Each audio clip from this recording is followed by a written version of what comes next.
I know that guy. I know him. So you guys are in for a treat, and we're gonna go shoot some corn. Just listen to that thing.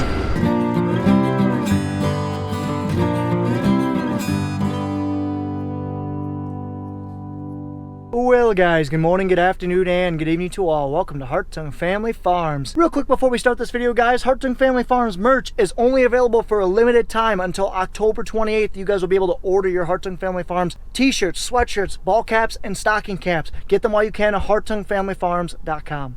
And for those of you guys who don't know, my name is Ron Schrader. I run the channel. You'll also see my two cousins and my dad on the channel as well, Nathan, Curtis, and Budman. And I am not on the farm today. Hey, you're clear. Yep, should be good. That was a Trippy Farmer on YouTube. I am actually down on my way down to Louisiana right now, and I figured he was kind enough to let me stop in. He's right off the interstate. Actually, it was pretty convenient. So I'm helping him move fields right now, and then we're gonna ride with him for a little while. So we're down in central Illinois, God's country, as what a lot of people call it, you know, the really good black dirt. Well, Andy is just on the south side of that, but he's still got some fields like there. So we're in some real good corn and soybean country. We're gonna see some John Deere harvesting equipment, hopefully get the drone up in the air. But right now, let's help this 9460R and this J&M grain cart move fields. He just crossed the interstate right here. You can kind of see here he is. It's gonna be great golden hour if we get it to work, if we can get the drone up in the air.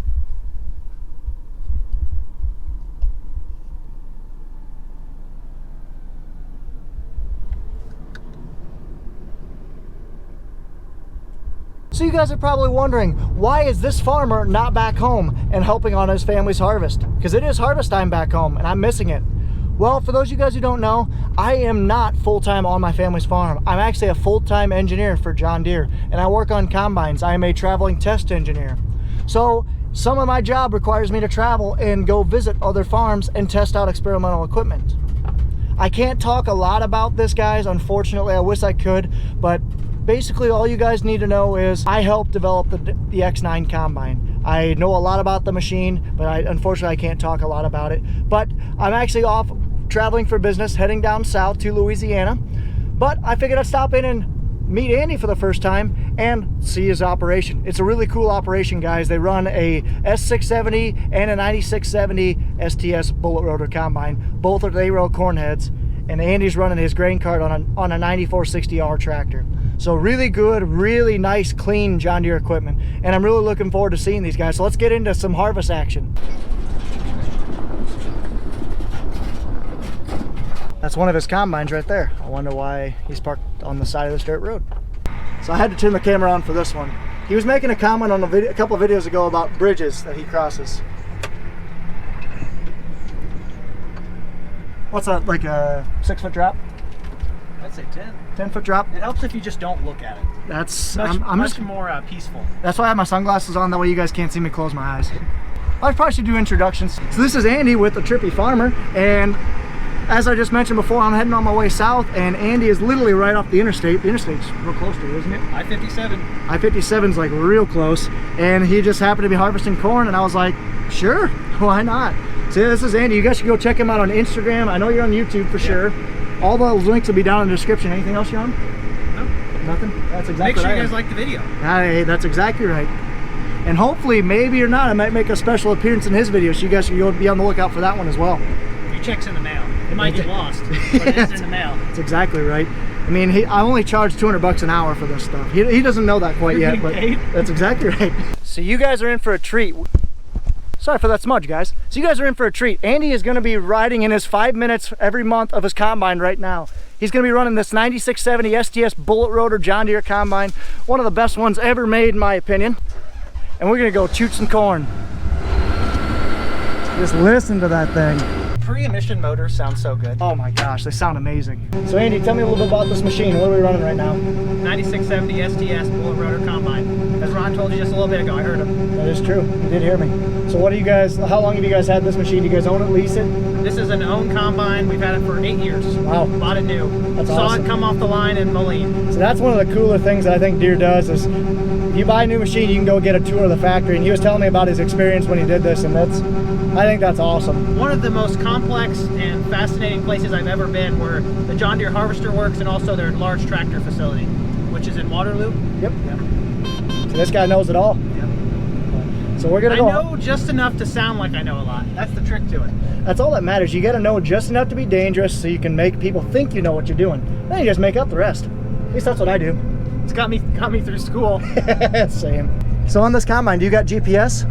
Yep, running. I think this combine just has SF1 steering on it. SF1, so that's accurate. What, plus or minus 6 inches?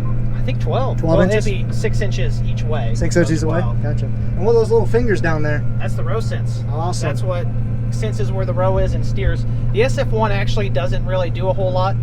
We share these monitors with our planter tractors. We switch them out because the planter tractors don't do anything in the fall. Yep. And that way we can save some cost, and then we have the row sense on here that'll sense where the corn is and guide the combine. Makes sense. That's one thing that I've been trying to convince my family to get, especially this year, because this year we don't have rows that are straight that you can look right down. I mean, you guys can kind of see, flashback to when I was chopping, trying to walk through some corn. This is bad. I literally don't even know where the rows are at. Wow, this is really, really, really bad. I'm gonna have to start over because there's no rows here. Nice feeder house dust there. That'll go away once you start getting crop in there. Yeah, I have no idea what row I even need to be on. I'm just gonna pick one. I'm trying to go north and south. So. Yeah, that looks good. I think you're good. But with our corn being all laid over and whatnot, we can't see down the rows. Where Andy, he could probably steer by hand if he wanted to. If I wanted to. But we're both millennials, and we don't ever want to do that stuff. We never want to work. That's why we invented technology. That's exactly right. We invented, that's all we stare at. So that's why I was hoping that we would get some row sense feelers that we could run on our combines this year, so that way they feel the base of the stalk. Because our plants are leaned over up top, but the base is still it's pretty firm, it's structured. So a feeler would still be able to feel their way through it. I really enjoy the use of technology, and I wish we would adopt it more, and that's what my cousins and I are hoping to adopt in the next couple of years. So what's the typical harvesting speed with this unit? I think it runs about 5 miles an hour. 5 miles an hour? We're only running a 20-foot header on it, so. Only, that's still pretty good, especially for our neck of the woods. I don't spend enough time operating it to actually explain a lot of the details of the everyday workings of it. But again, what we were saying before, you know enough just to be dangerous, and then you make up the rest. Yep. Now here's the real moment of truth. Did he count right, or are we going to have an infamous row of shame? I have faith in Andy. I won't sleep well if I leave that row out there. really gonna bug me. Better if I back into the grain cart.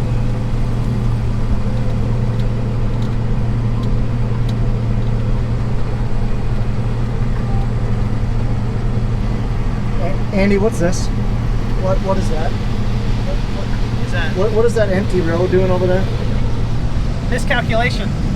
I had my faith in him.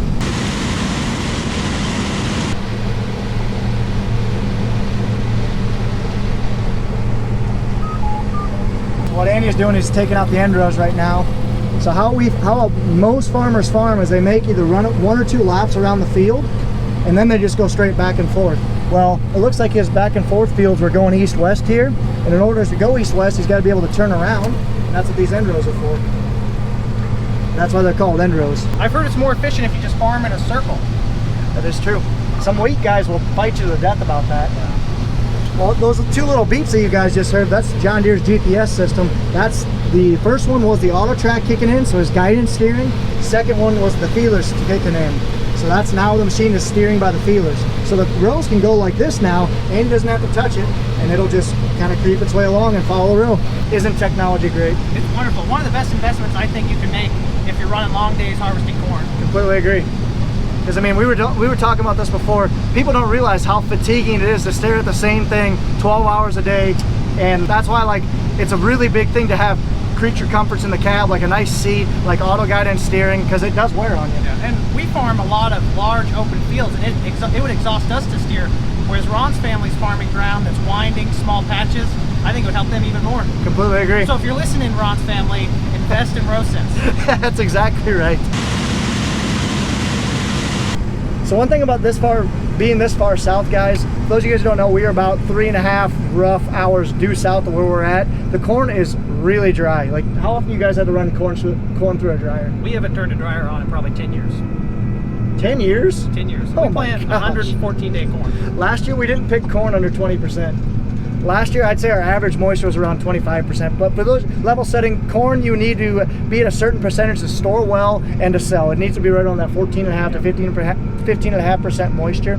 So when you pick it, us northerners have to usually pick it at a higher moisture and use a grain dryer, which is basically you apply heat and air to dry the moisture down, or basically take the percentage of water out of corn. With guys this far south, they just got to wait long enough and Mother Nature dries our corn for free. That's exactly right. It's a much cheaper way to farm, or much cheaper and more economical way to do it, I should say. Although there is some research out there in people who run dryers defense that there is a phantom loss in yield that you lose out in the field by letting it dry down naturally versus running it through a dryer, where the end result is actually a higher net weight on your field.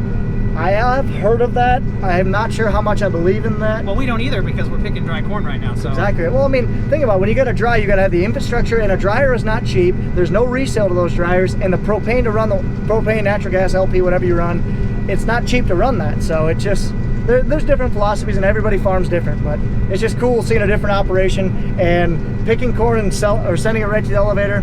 Be nice. Be nice. Back in the cart. Time to chase some combines.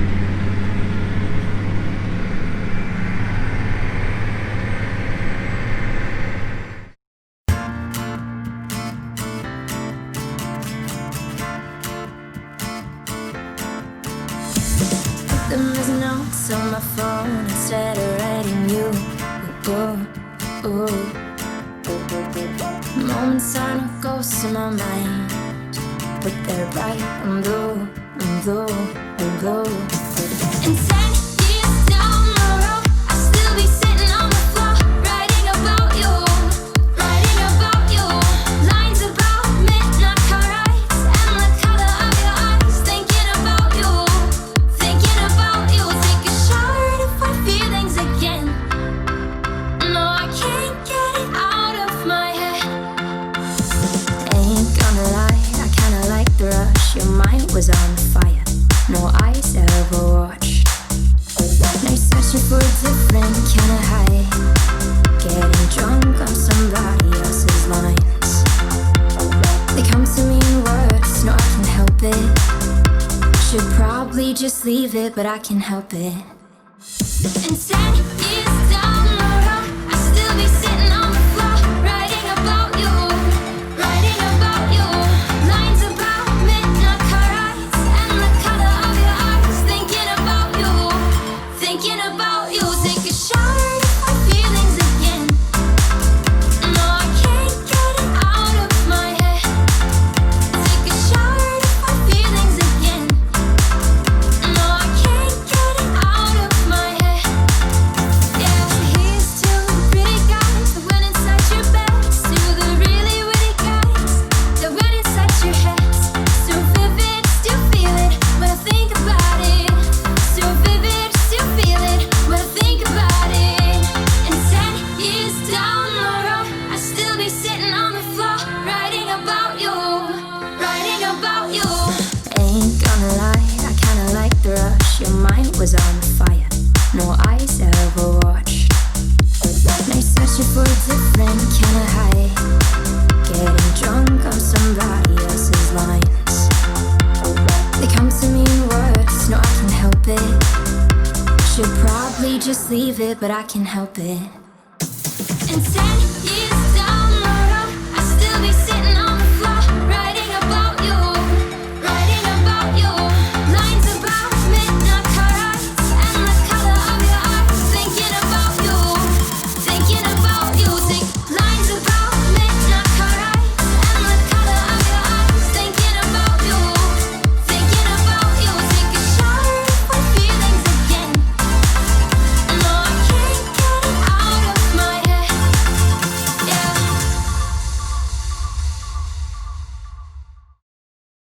So I hope you guys really enjoyed that drone footage. I mean, just by taking it, that was some phenomenal drone footage.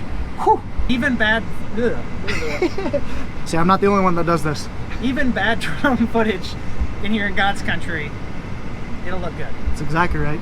Honestly, Nick Welker, Tony Fast, Montana boys, that might give you a run for its money, because that was one beautiful sunset. And the tractors and combines look nice too, John Deere green. They were the right color, right? Of course. So yeah, I do appreciate Andy for capping me here. Like I said, it was an awesome. You guys should really check him out. Great guy, awesome farming operation. So definitely check him out. Links will be down in the description. Check him out on YouTube and Instagram. And be on the lookout for this video. And be sure, guys, go over and subscribe to his channel, and be sure to hit that subscribe button while you're here. Well, it's free. I mean, Hey, you forgot to like the video. Like your video. that's true. You do get to like the video. I mean, this is why I keep this guy around. I should be paying him the $200 an hour instead of me. Andy, I'm a little disappointed you did not finish your jug of water today. What would your mother say? I don't have time to stop and take leaks all the time. He doesn't get paid to sit and go to the restroom. Plus, where do you even find a restroom out here? Who knows? Thanks for having me out, Andy. Like I said, it was a blast. Thanks for stopping by. So here we go, crossing the bridge from Illinois to Missouri. Wonder if that's the Mississippi River we just crossed. Look, everybody, it's cotton. That's pretty cool. Ready to be picked too. It's all defoliated and everything. Cotton harvest is in full swing down here. Those are John Deere built modules. So a John Deere cotton harvester picked that cotton field and makes it in cotton modules, dumps it on the side of the field. I know quite a bit about cotton harvesters and cotton in general. I actually worked on John Deere cotton harvesters for about a year or so, and I've ran them before. It's a really cool crop, really cool harvest. So maybe someday I'll be able to show you guys a little bit more, come to a cotton field, be at a cotton field during harvest. That'd be kind of cool, but for right now, I don't know if that'll be in the cards, but anyway, it'd be really cool. So I'm down in the Boot Heel of Missouri, about 40 miles north of the Arkansas-Missouri border. And there is a lot of cotton down here. Some of it's ready to be harvested, some of it just got defoliated. So how cotton harvest works is it is rare that cotton will actually mature on its own. You got to kill it or put a defoliant on it to basically kill it and open up the cotton bolls. So half the cotton has been defoliated, is ready to harvest. The other half is like a week or two out probably. But while they're also doing cotton harvest, there's soybean harvest going on. Rice harvest looks like it is already wrapped up in this area. So it's yeah, really different area. All flood irrigated. Definitely no corn around here. A lot of soybeans though. Just made it to Arkansas, heading down to southwest Louisiana. Still got another 6.5 hours to go. I'm right near Blytheville, Arkansas, and there's some rice. It's ready to be harvested. It looks a lot like wheat, but it is rice. I didn't know that for sure. Right there is some John Deere cotton modules made with a John Deere cotton picker. They're 8x8, 8 foot in diameter, 8 foot wide. Just made it to Tennessee. I tell you what, Mississippi, a lot of trees. A lot of trees. So I've seen a ton of energy truck companies like that right there driving back north. So the place that I was going to got hammered by a hurricane 5 days ago or so, and I appreciate all the linemen out there that are away from their families, working 16 hours a day trying to restore power, because power is the thing that we take for granted. So thank you to the linemen that helped us out back when the derecho went through Iowa, and thank you to all the linemen that keep power and electricity to our homes. Alrighty, ladies and gentlemen, just getting into Louisiana, and I'm not quite sure what this truck is doing. Crossing the mighty Mississippi. So right here is sugarcane, and it is ready to be harvested. Soon, guys will be out in these fields sugarcane harvesting, and I'm hoping that I'll get a video for you guys at some point. So guys, I am down in Louisiana, so I'm going to close out this video here soon, but they got hit hard by a hurricane last week, and I've seen a lot of minor damage with like trees down and everything like that. No structures or anything badly damaged, but like I said, I'll probably do one more video while I'm down here, guys. Hopefully a lot of that includes sugarcane harvest and just more of an update, because I know they harvested soybeans, but I'm in the same area that I was last time, or the last rice video. Card will be up in the top right hand corner, but let's go ahead and close this video out. So here I am back in my natural habitat of a hotel. Don't mind the dirty laundry. But anyway, I just wanted to say thank you again for Andy. You guys should really go check him out. He's an awesome dude and he's got a great channel. So go check him out. Link will be in the description. A Trippy Farmer on YouTube and Instagram. So I'm down in Louisiana, guys. We'll be heading back home middle of this week, and we'll go back and get some harvesting action done. But anyway, let's close this video out. I hope you guys did enjoy this video. One last reminder, merch is only available for another week and a half. Link will be down in the description, HartungFamilyFarms.com. I stress, it's the only chance that you guys will ever get to get Hartung Family Farms merch. So please, act now. I am not making much money off of this. I just want to get the merch out for you guys. So be sure to get your stocking caps, ball caps, shirts, and t-shirts at HartungFamilyFarms.com. Anyway, I hope you guys enjoyed this video. If you guys did, be sure to like, comment, and subscribe. Follow us on Facebook and Instagram at Hartung Family Farms. And of course, guys, as always, ta-ta for now.